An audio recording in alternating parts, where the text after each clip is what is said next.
Les tensions entre Jésus et les pharisiens s'aggravent.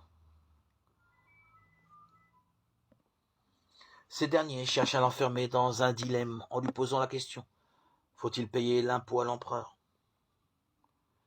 Si Jésus répond oui, il passera pour un collaborateur de l'occupant aux yeux de son peuple opprimé.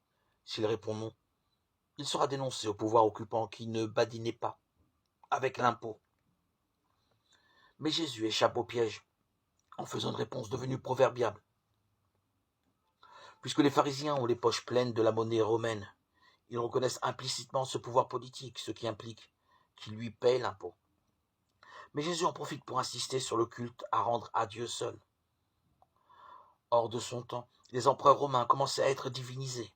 Bientôt, le refus de les honorer par un culte sera la cause de la condamnation à mort de beaucoup de chrétiens.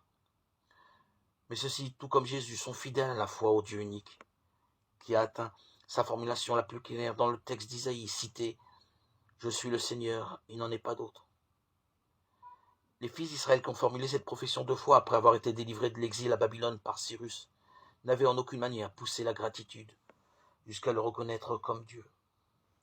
Les premières communautés chrétiennes seront bientôt tiraillées entre le respect dû à l'autorité politique et le culte rendu à Dieu seul. Mais cette tension ne sera pas au cœur de leur vie selon l'Évangile. Dans sa première lettre aux Thessaloniciens, qui est le document chrétien le plus ancien, l'apôtre Paul se souvient de leur foi, de leur charité et de leur espérance.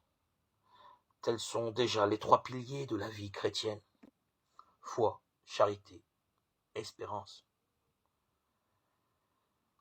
Dieu éternel et tout-puissant, fais-nous toujours vouloir ce que tu veux et servir ta gloire d'un cœur sans partage.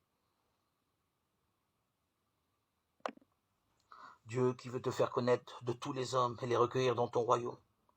Regarde l'étendue des champs à moissonner, envoie des ouvriers en grand nombre, qui annonceront l'évangile à toute créature, afin que de tous les peuples de la terre naissent et grandissent un peuple nouveau que ta parole assemble et soutienne.